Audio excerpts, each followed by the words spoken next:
Welcome to Dachu tech ಎಡ್ಸ್ guys. ನೀವು ಒಂದು ವೇಳೆ ವಾಟ್ಸಪ್ಪಲ್ಲಿ ವಿಡಿಯೋ ಕಾಲ್ ಅಥವಾ ಆಡಿಯೋ ಕಾಲ್ ಮಾಡ್ತಾ ಇದ್ದರೆ ಅದರಲ್ಲಿ ನಿಮ್ಮ ಒಂದು ಡೇಟಾ ಕನ್ಸಂಪ್ಷನ್ ಅಂದರೆ ನಿಮ್ಮ ಒಂದು ಡೇಟಾ ಖಾಲಿ ಆಗ್ತಾ ಇದ್ದರೆ ಬೇಗನೆ, ಸೊ ಈ ಒಂದು ಸೆಟ್ಟಿಂಗ್ ಎನೇಬಲ್ ಮಾಡ್ಕೊಳ್ಳೋದ್ರಿಂದ ನಿಮ್ಮ ಒಂದು ಡೇಟಾ ಅಂದರೆ 500 MB ಹೋಗೋ ಬದಲಿಗೆ ಒಂದು 25ಇಂದ 30% ನೀವು ನಿಮ್ಮ ಒಂದು ಡೇಟಾನ ಸೇವ್ ಮಾಡ್ಬೋದು. ಅದು ಯಾವ ಸೆಟ್ಟಿಂಗ್ ಅಂತ ಈ ಒಂದು ವಿಡಿಯೋದಲ್ಲಿ ನಿಮಗೆ ತಿಳಿಸ್ಕೊಡ್ತೀನಿ. ಬನ್ನಿ ಈ ವಿಡಿಯೋ ಶುರು ಮಾಡೋಣ. ನೀವೇನಾದರೂ ಫಸ್ಟ್ ಟೈಮ್ ನಮ್ಮ ಚಾನಲ್ನ ನೋಡ್ತಾ ಇದ್ದರೆ ಲೈಕ್ ಮಾಡಿ, ಶೇರ್ ಮಾಡಿ ಹಾಗೂ ಸಬ್ಸ್ಕ್ರೈಬ್ ಮಾಡಿ. ಬನ್ನಿ ವಿಡಿಯೋ ಶುರು ಮಾಡೋಣ. ಮೊದಲು ನಿಮ್ಮ ವಾಟ್ಸಪ್ಪನ್ನು ಓಪನ್ ಮಾಡ್ಕೊಳ್ಳಿ.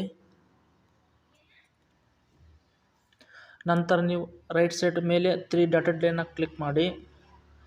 ಇದರಲ್ಲಿ ಸೆಟ್ಟಿಂಗ್ಸ್ಗೆ ಹೋದ ನಂತರ ಈ ಥರ ಇಂಟರ್ಫೇಸ್ ಬರುವಂಥದ್ದು. ಸೊ ಇದರಲ್ಲಿ ನೀವು ಸ್ಟೋರೇಜ್ ಆ್ಯಂಡ್ ಡಾಟಾ ಮೇಲೆ ಜಸ್ಟ್ ಕ್ಲಿಕ್ ಕೊಡಿ. ಇದರಲ್ಲಿ ನೀವು ಯೂಸ್ಲೆಸ್ ಡಾಟಾ ಫಾರ್ ಕಾಲ್ಸ್ ಅಂದರೆ ಮೇಲ್ಗಡೆ ಮ್ಯಾನೇಜ್ ಸ್ಟೋರೇಜ್, ಅದರ ಕೆಳಗೆ ನೆಟ್ವರ್ಕ್ ಯೂಸೇಜ್, ಅದರ ಕೆಳಗೆ ಯೂಸ್ಲೆಸ್ ಡಾಟಾ ಫಾರ್ ಕಾಲ್ಸ್ ಇದೆಯಲ್ಲ, ಜಸ್ಟ್ ಅದು ಆಫ್ ಇರುತ್ತೆ.